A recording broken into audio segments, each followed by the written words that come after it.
Hello, మీ అందరికి ఒక story చెప్పాలి. అదే నా స్టోరీ. నా పేరు సుమంత్. నేను ఒక సాధారణ ఐటీ ఉద్యోగిని. నా జీవితం సాయంత్రం 3:30 నుంచి తెల్లవారుజామున 2 వరకు జాబ్ జరుగుతూ ఉంటుంది. తరువాత 4 గోడల మధ్య చాలా నిశ్శబ్దంగా ఉండిపోతాను. కానీ నిన్న రాత్రి నా ఫోన్లో ఒక వీడియో నా శ్వాసనే ఆపేసింది. ఫోన్ గ్యాలరీలో ఇలా కనిపించింది ఒక వీడియో.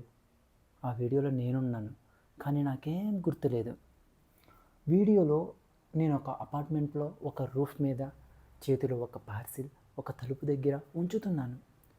ఆ తలుపు మీద ఇలా రాసి ఉంది, శ్రావణీదేవి 1983.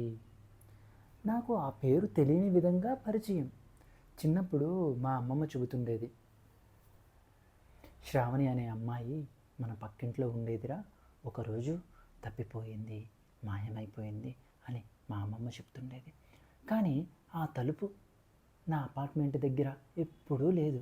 వీడియోలో ఒక స్పష్టమైన విషయం ఉంది, పార్సిల్ మీద నా సైన్ ఉన్నది, అంటే నా సంతకం ఉన్నది.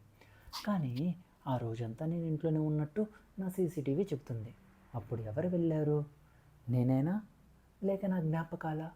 నా జ్ఞాపకాల వెనుక వేరొకరున్నారా?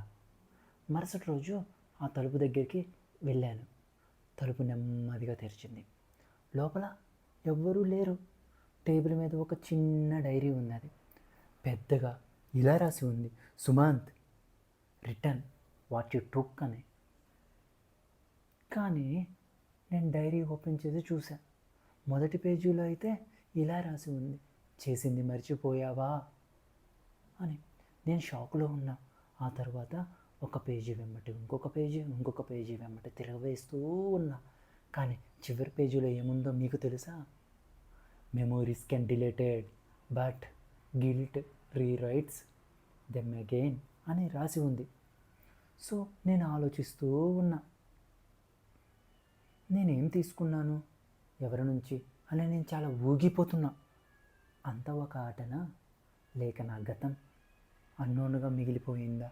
ఇది నిజమేనా, లేక నా మనసు ఇలా విచారణకి గురవుతుందా? తలుపు మూసుకున్నాక వెనక ఒక పార్సిల్ కనిపించింది. ఆ పార్సిల్లో ఏముందో మీకు తెలుసా? నెక్స్ట్ డెలివరీ సుమంత్ అని రాసి ఉంది. ఈ మిస్టరీలో ఏముందో నాకు తెలియదు. ఒక మిస్టరీ, మరిచిపోయావా అనే ఒక సందేశం. బాయ్.